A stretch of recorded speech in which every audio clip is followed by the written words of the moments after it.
हम मीनू झा गोर लगै छी समस्त मिथिलावासी के एकटा भजन लऽ कऽ उपस्थित छी। कोशिश करै छी नीक लागे अपने लोकनि के। धन्यवाद। जय मिथिला, जय मैथिली। नामी नामी के सिया सबरी अंगना बहार, नामी नामी के सिया सबरी अंगना बहार से एही बाट औता हमरे घरवा हो राम, से एही बाट औता हमरे घरवा हो राम।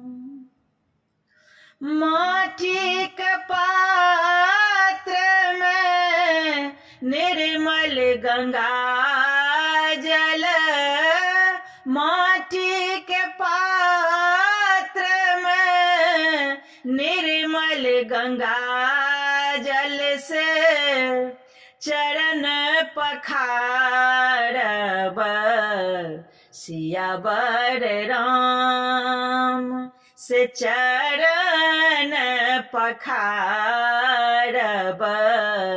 सियावर राम, से एही बाट औता हमरे घरवा हो राम।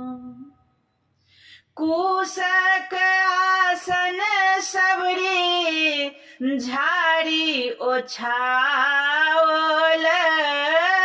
कुशक आसन सबरी झाड़ी ओछाबै से एही पर बैसथिन सियावर राम, से एही पर बैसथिन सियावर राम, से एही बाट औता हमरे घरवा हो राम।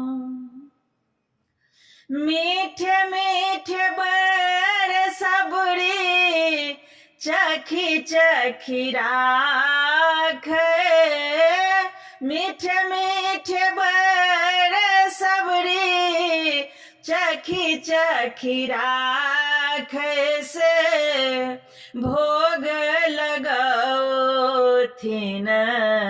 सियावर राम, से भोग लगौथिन सियावर राम।